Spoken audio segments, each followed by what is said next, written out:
Bismillahirrahmanirrahim. Today we will discuss about cell biology, introduction of cell biology, what actually the cell is. So,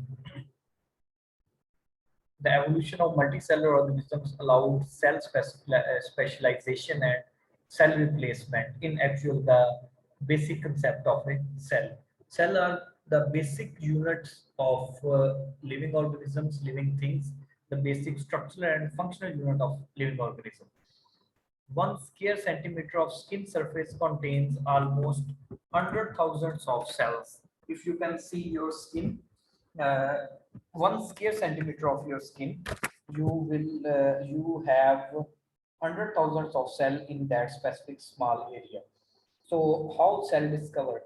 Around the year 1590, two Dutch lens maker by the name of Hans and Jensen invented the first compound microscope, and with the help of that microscope, they just invent the cell or study the cell. They put two of these lenses together in a tube.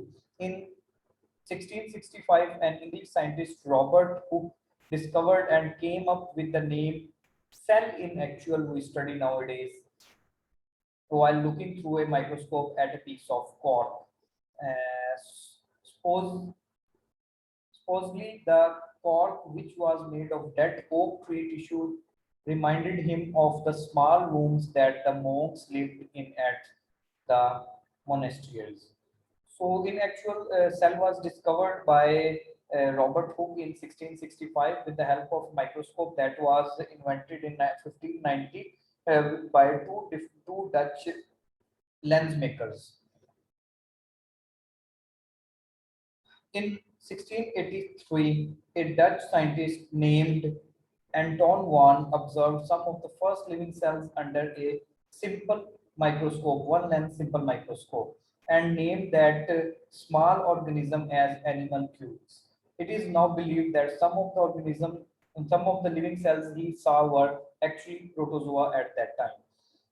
So now we have cell theory. What is cell theory in actual? In 1838 and 1839, a German botanist named Matthias and German zoologist named Schwann viewed different slices, different parts of plants and animal cells under a microscope, and they discovered that plants and animals both are made up of a chamber, a small cell known as small cell. In 1855, a physician named Virtue just collaborated his idea with other two scientists to develop the cell theory. These are the three scientists who in actual developed the cell theory. The zoologist Schwann observed the tissue of animal cell in 1839. This is Professor Schwann. After that, Matthias, the botanist, who just observed the tissues of different plants and just observed the cell in 1845. And then we have Professor Virtue that reportedly study and analyze the living things, and he just come to a conclusion that all living things are made up of cells, and that cells must come from other cells. So what is in actual the cell theory? The basic concept of cell theory has three key points. And these three key points includes all living organisms are made up of cells. Second one, cells are the most basic subunit or most basic unit of life.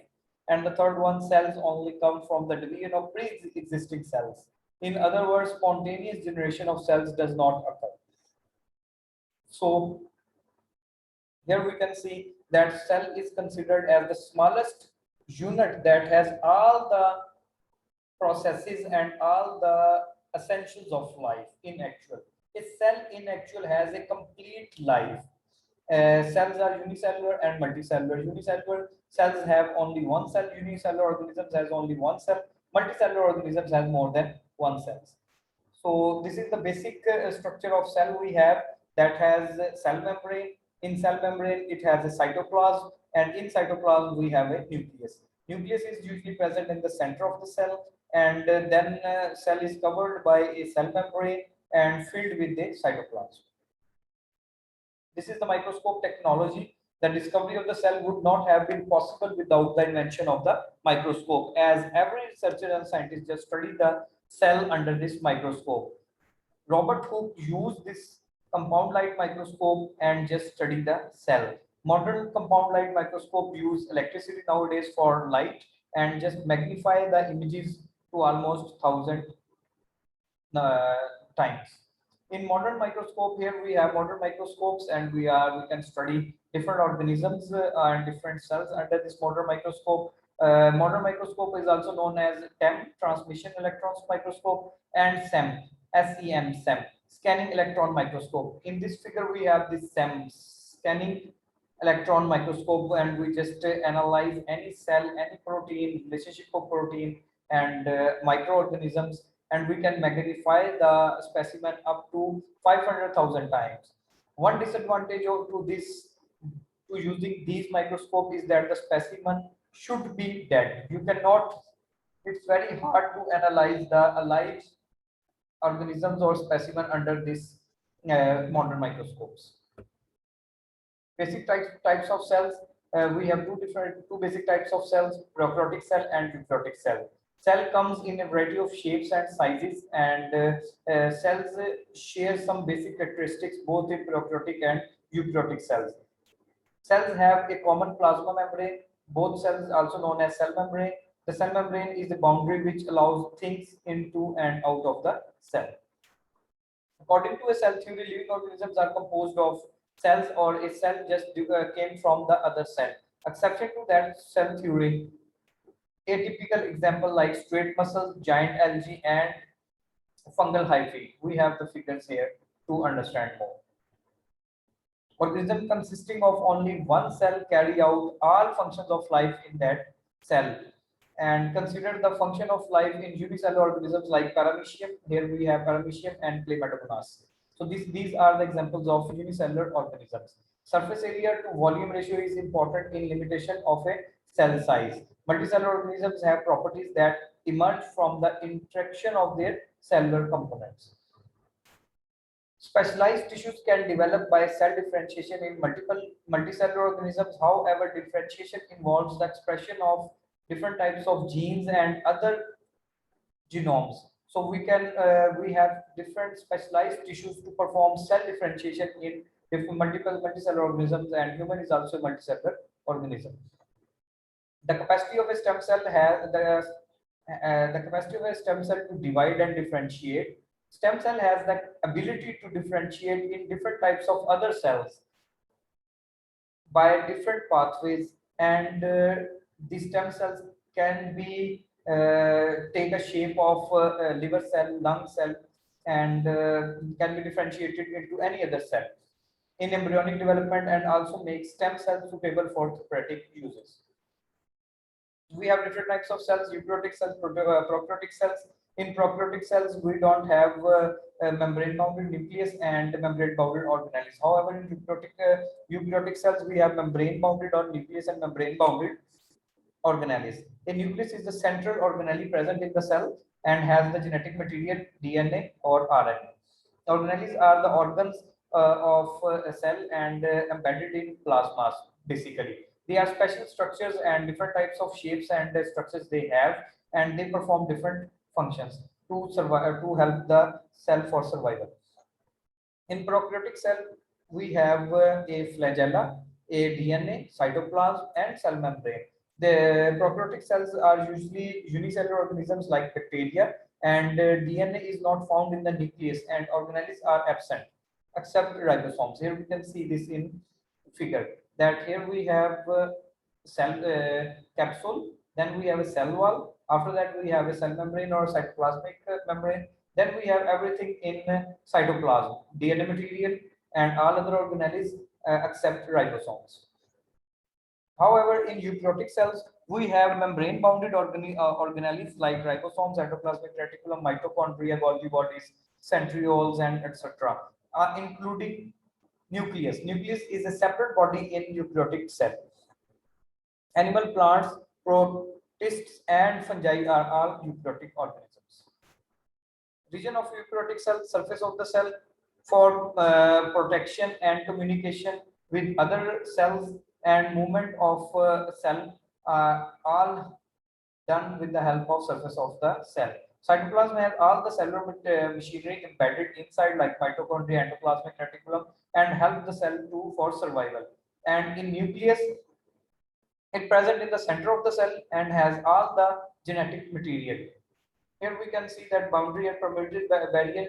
This boundary just allows specific compounds, ions, and molecules to move inside of the cell and to come out of the cell. Animal cell is like a factory. Like in factory, we have different workers and they perform specific functions for the survival of that factory. Similarly, in animal cell, it is like a factory that every organelle has its own specific function, and that specific organelle perform that specific function for the survival of cell. Plant cell has special features. In animal cell, we don't have cell wall. However, in plant cell, we have a cell wall that helps the cell for protection and spore. In animal cell, we don't have photosynthesis process for with the help of chloroplast. However, in plant cells, we have chloroplast that just convert the convert the solar energy into cellular energy with the help of photosynthesis. And in plant cells, we have a large central vacuole for the storage of different chemicals. Here we have organelles factory components with functions like for the support of cell, we have cell wall, cell membrane, cytoskeleton, and microtubules to control different material to move in the cell or to move out of the cell with the help of cell membrane and different pores situated on the cell membrane. Internal transport system has been performed by endoplasmic reticulum. The mitochondria is considered as the powerhouse of the cell and generated ATP and all the energy for the cell. Nucleus, DNA material, DNA of chloroplast and DNA of mitochondria. They just control all the cell, the production of cell, division of cell, and has all the information about the cell. Production of key products includes ribosomes, endoplasmic reticulum, and chloroplast. To pack something for degradation is happened with the help of Golgi bodies and endoplasmic reticulum. If something toxin and or some immature proteins are in the cell, then endoplasmic reticulum and Golgi apparatus just engulf it and pack it for the shipment.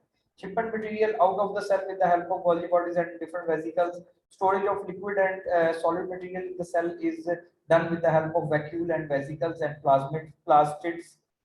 For a cyclic center, we have lysosome, perioxysomes, and these lysosomes just fuse with the autosome and make autophagosomes and just degrade the material that are not useful for the cell. Chloroplast help to convert the solar energy into chemical energy for the survival of cell. Allows new cell factories to be produced with the help of nuclear DNA centrioles and cell wall. What is cytoskeleton? There are three different types we have in cytoskeleton: intermediate filaments, microtubules, and two intermediate filaments and microtubules in actual. Intermediate filaments help to make the cell stable, more permanent than microtubules and microfilaments.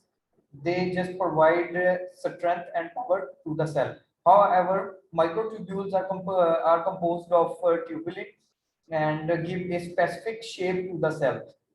Like we have different shapes of different types of cells. In microtubules, the spindle fiber for available to separate the chromosomes during the process of mitosis. When arranged in geometric pattern inside flagella and cilia, they are used for the locomotion of the cell from one place to another place. And the third one is microfilaments. And microfilament is composed of actin and association with the different types of proteins, including myosin, that is responsible for the contraction of the muscle. Microfilaments can also carry out cellular movements, including gliding, contraction, and cytokinesis. We have a nucleus in every cell that has a outer membrane, inner membrane, nucleoplasm, nucleolus, chromatin, nuclear envelope, pores in the nuclear envelope for the movement of different products from inside to outside and outside to inside. It is a double membrane structure that has hereditary material inside in the form of DNA or RNA, and our nucleolus has ribosomal subunits. Then we have a chromosome inside that has nucleosome. Nucleosome is wrapped DNA in 8 different types of histone proteins plus a linker DNA. Then we have solenoid. Here we have a solenoid that is coiling nucleosome, like if you just remember the wire of a telephone, similarly it just coil here. And then we have a chromatin fibers. These chromatin fibers that are the series of nucleosome, and as we already studied that nucleosomes are the wrapped core DNA around, and 8 different types of histone proteins wrap the DNA for that one. We have a cell membrane that is composed of lipid bilayer and phospholipids and different types of lipids. Protein, it just give a shape to the cell and helps to transport different types of ions, molecules, and compounds from the cell inside to the cell and outside of the cell. Lipid in membrane can move literally at about 2 microliter per second. Saturated fatty acids in P lipids make membrane more rigid. Unsaturated fatty acids will increase the fluidity of the membrane and make it easy for the movement. Then we have lipid rafts, fluid mosaic model. If you remember the fluid mosaic model, that is like a protein iceberg floating in a sea of phospholipids. We have a lipid bilayer in cell membrane, and we have two types of proteins: intrinsic protein and extrinsic proteins. And there we have different pathways in that cell membrane that helps to move different ions, molecules, or compounds from cell inside to outside or outside to inside. Lipid rafts are random but with structure in lipid rafts. Function is to give signal to other cells or other for communication.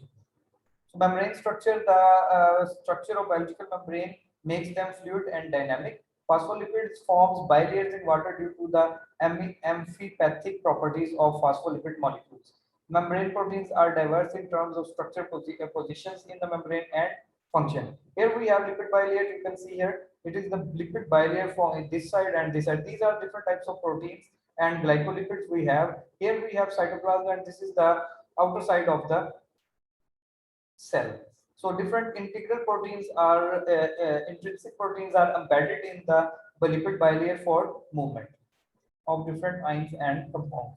So membrane structure is composed of cholesterol. Cholesterol is the component of animal cell membrane in actual. This is here we have the structure of two-dimensional structure of cholesterol. To understand the basic concept of cholesterol in mammalian membranes, it in actual reduces the membrane fluidity and permeability to some different types of solutes. So membrane structure, analyze the evidence. Here we have an analysis with the help of electron microscope that led to the proposal of Davison model. However, there are some problems with that Davison model, and there was some falsification. And then we have a new model, that is Singer-Nicolson model. Here we have both the models: original Davison model that has globular protein, hydrophilic zone, hydrophobic zone, then hydrophilic zone. By lipid bilayer usually have hydrophilic zone because liver is what lipids are water hitting compounds. This is the current fluid mosaic model. We will study this in detail in our next lectures. However, this is in actual lipid bilayer, that one layer is at the upside and one layer is the downside.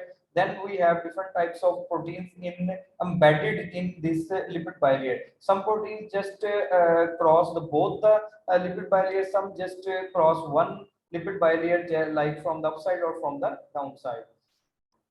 So different molecules transport with the help of this membrane different ions, compounds that just harmful for the cell. Cell just moves out that compounds or toxins with the help of this membrane, and the useful compound just moves in with the help of this membrane into the cell. The fluidity of membranes allows materials to be taken into cells by endocytosis or released by exocytosis. In endocytosis, the material just comes into the cell, and with exocytosis, the compounds or the toxins or the harmful proteins just moves out of the cell with the help of exocytosis. Here we have the structure of protein membrane proteins that just helps, like this is the pathway one. You can say this is just going outside from the cell membrane, and this product is just coming inside to the cell membrane. This is known as active transport and passive transport. In here we have the example of passive transport, that the channel just directly comes one product from inside. However, in active transport, we have just, the carrier protein here, and then we just need energy to just move in to the cell. So movement across membranes are with the help of three different concepts: diffusion, osmosis, and facilitative diffusion. In diffusion, molecules just moving from high concentration to low concentration, and the concentration of the compound depends upon the number of number of molecules divided with the volume of that specific solution. And in osmosis, diffusion of water across a selective membrane, amount of water is opposite of number of molecules. If water is high, solute molecule is low. In osmosis, in actual diffusion of water across a selective membrane occurs. Amount of water is opposite of number of molecules of that solute. If water is in high concentration, it will be considered as a solvent, and solute will be in the low concentration. So facilitative diffusion, just like diffusion from high to low, but a protein carrier is involved in this facilitative diffusion. In simple diffusion, just a molecule just move from high concentration to low concentration, and the concentration usually depends on the number of molecules divided by the volume of that specific solution or molecule. However, in facilitative diffusion, it is similar to the diffusion that a molecule just moves from high concentration to low concentration. However, a protein carrier is involved to facilitate this diffusion.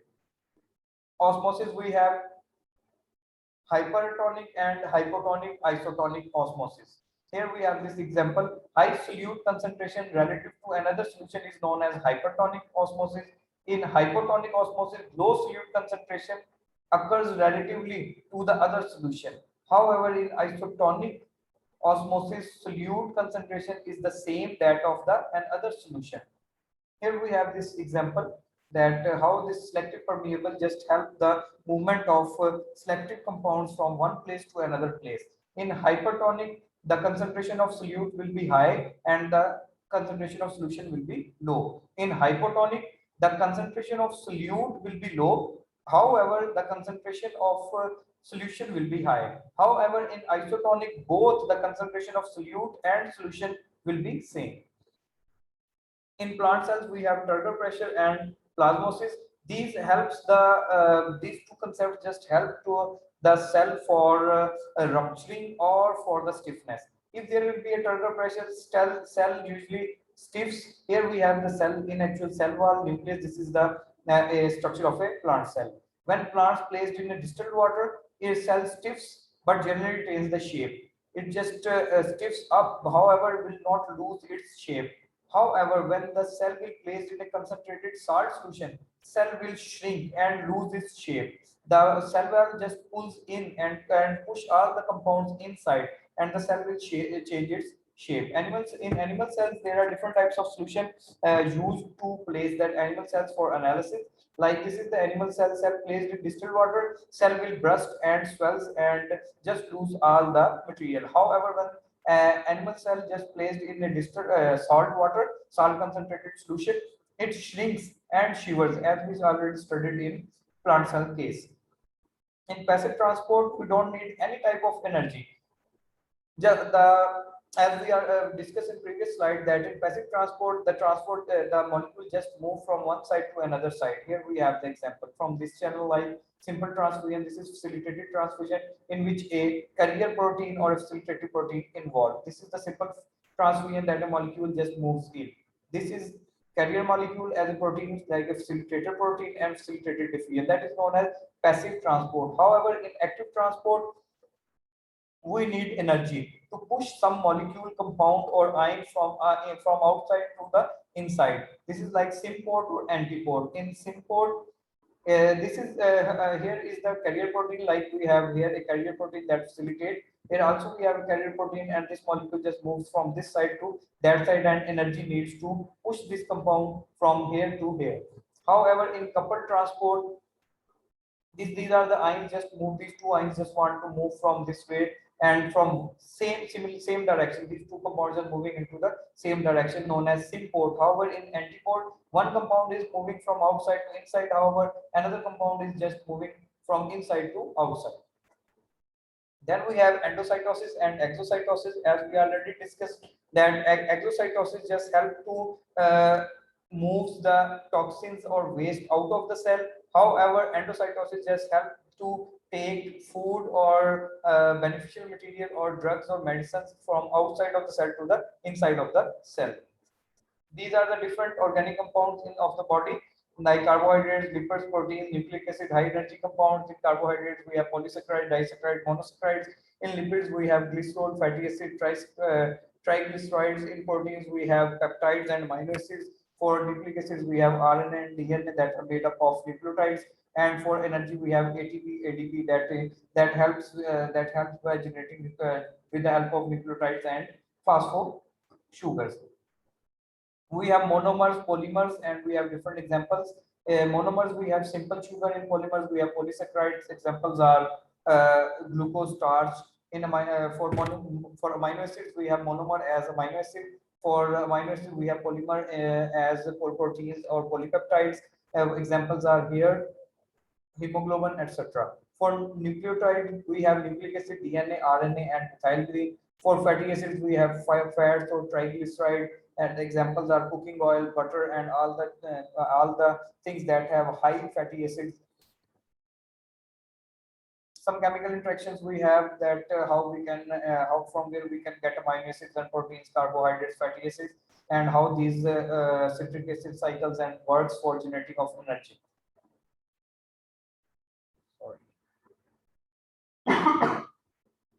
Liquids may be acidic or basic or neutral, as you guys know. When the pH level is 7, the compound or the liquid will be neutral.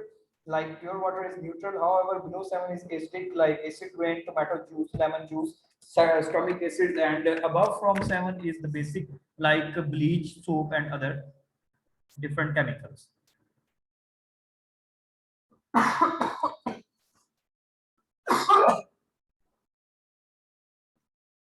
We have acids, bases. Acids are substance that can take up an electron pair from to form covalent bond. However, in base the base donate its lone electron pair to form a covalent bond. We have a condensation reaction and hydrolysis reaction. In condensation reaction, two molecules just combine, like from the term condensation explains that to condense something, to combine something, two molecules just combine and make one molecule and release of one water molecule. This is known as condensation reaction. However, in hydrolysis reaction, one molecule just break down into two, and also also the addition of a water molecule. Here we have the formula of condensation reaction and hydrolysis reaction. A plus B is equal to C plus H2O. However, when C breaks down, it needs water and breaks into A and B. Enzymes are the catalysts that just help to speed up any reaction. Enzymes are made up of different types of proteins and has low activation energy. It can change the duration of reaction, and it can inhibit any reaction, or it has the ability to just enhance any reaction. There are competitive and non-competitive binding active sites of enzymes. Enzymatic mechanisms brings reacting molecules into close proximity. Enzymes orient reactants into positions to induce favorable interactions. Enzymes alter the chemical environment to the reactants to promote interactions. So here we have the basic concept of important concept of ATP, how adenosine triphosphate just converted into ADP. ATP in actual ADP converts into ATP. ATP is the energy molecule. That the molecule has energy, gives energy to the cell. It is the energy storage chemical of a cell to perform different processes. Most of the ATP is produced with the help of electron transport chain. The main reason that cell needs oxygen to allow or to make different and lot of ATPs. This also involves photosynthesis and respiration for generating of ATP. So AMP just change into ADP with the help of one phosphate bond, and then there will be two phosphate bond to make adenosine triphosphate. AMP to ADP to ATP. In cell cycle, we have here in this diagram we can see we have a cell growth in G1 phase. in which the growth will be very high. However, in S phase, there will be the replication or division of, you can say, DNA content or chromosomes, or replication of DNA into more than one. Then we have a G phase, that is the preparation of mitosis. And in mitosis, we have M phase, in we have mitosis and cytokines. In mitosis, we have prophase, metaphase, anaphase, telophase. In prophase, the chromatin pairs coils up, spindle formation of spindle and nuclear membrane dissolves. Chromatin pairs attached to the spindle fiber for further processes. However, in metaphase, chromatin pairs move to the equator on the both side and just align the chromatids to the equator for further process. In anaphase, chromatids separates into individual chromosomes, generated a new chromosome pulled apart towards the equator by the spindle fibers. In telophase, chromosomes uncoil spindles. Here you can see this one. Chromosomes uncoil spindle fiber dissolves, nuclear membrane start forming to just divide one cell into two, and then cytokines, the division of cytoplasm, to make two new cells.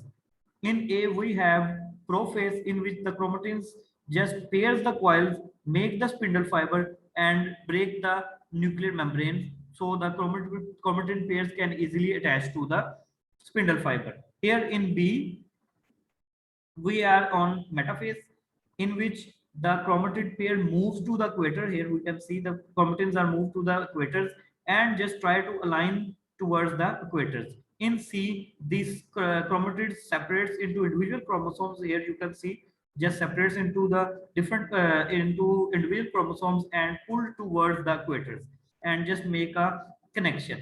Here in D, telophase, we have now two different pairs of chromosomes, and new cell membranes are just going to form. And in E, cytokines, the cell divides into two with the help of cytoplasm. We have two new cells with new cytoplasm and cell membrane, and this process just repeats again and again. This is mitosis. In cell division, the cell divides into two, and mitosis just helps to divide the nucleus into two genetic material with the same information. Chromosome condenses by supercoiling during mitosis. In cell division, we have this figure to understand that how prokaryotes divides from one cell to another cell just with the help of binary fission from one cell to two cells. This is in this figure you can see that the cell membrane just dividing into two. In this figure, we can also see that cytokines occurs after mitosis and is different in plants and animal cells. Here in animal cells, this is like this way, and then we have two cells. However, in plant cells, it is like this way, like a straight one, and then we have a two daughter cells. So cells also died with the different injuries or natural death. There are two types of cell deaths: apoptosis and necrosis.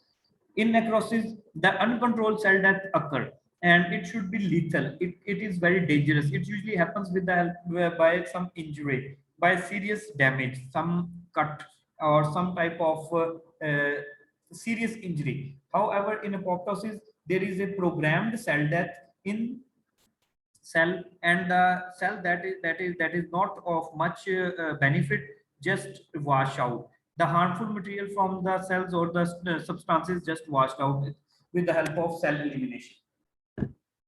So these are the basic concepts we studied about cell biology, how cell divides and how cell die, what basic component cell has, and how compounds transport from the cell from inside to outside and outside to inside. Thank you so much.